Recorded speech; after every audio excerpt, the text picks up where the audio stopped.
আসসালামু আলাইকুম, কেমন আছেন সবাই? টিপস এন্ড ট্রিক্স এর পক্ষ থেকে আপনাদের সবাইকে স্বাগতম। আজকে আমরা শিখব এক্সেলের সামিফ ফাংশন। কিভাবে আমরা সামিফ ইউজ করে ক্যালকুলেশন করতে পারি সেটা আমরা সবাই দেখব।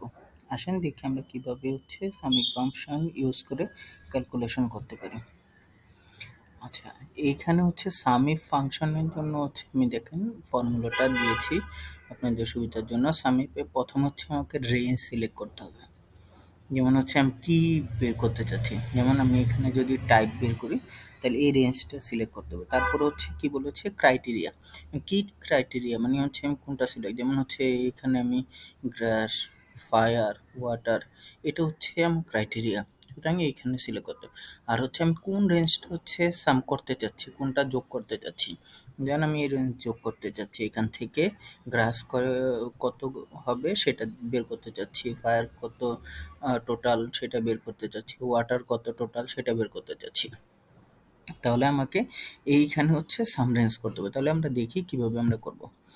প্রথম আমরা ইজ ইকুয়াল টু দিলাম, তারপর সামিফ। এইখানে তাহলে আমাদেরকে দেখেন প্রথমে আমাদের রেঞ্জ বের করতে হবে। তাহলে আমরা রেঞ্জটা সিলেক্ট করে নিই, রেঞ্জ সিলেক্ট করে নিলাম। তারপর আমাদেরকে বলছে ক্রাইটেরিয়া সিলেক্ট করতে হবে। তো এই যে ক্রাইটেরিয়া আমার গ্রাস, তাহলে আমি দিলাম। তারপর আমরা কোন রেঞ্জটা থেকে এই গ্রাস সাম করতে হবে সেটা দিয়ে দেবো। তাহলে আমি এই রেঞ্জ থেকে গ্রাস কত আছে সেটা বের করতে হবে। তাহলে হয়ে গেছে, এই ইকুয়ালটা দিয়ে দিলাম। দেখেন এখানে 1248 এসেছে। তাই আমরা এইভাবে ঠিক অন্যগুলোতে যদি আমরা ফর্মুলাটা করে দিই, টেনে দিই, তাইলে হয়ে যাবে। দেখেন হয়ে গেছে আমাদের ক্যালকুলেশন। আমরা এইভাবেই সামিপ ক্যালকুলেশন করতে পারি। আমাদের অনেক সময় সামিপে greater than, less than, is equal to use করতে হয়। আপনাদের সুবিধার জন্য আমি এটাও দিয়ে দিয়েছি। আশা করি সবাই এই ফাংশন শিখে উপকৃত হবেন। আমরা পরবর্তীতে সাম ইফসেরও কাজ দেখাবো।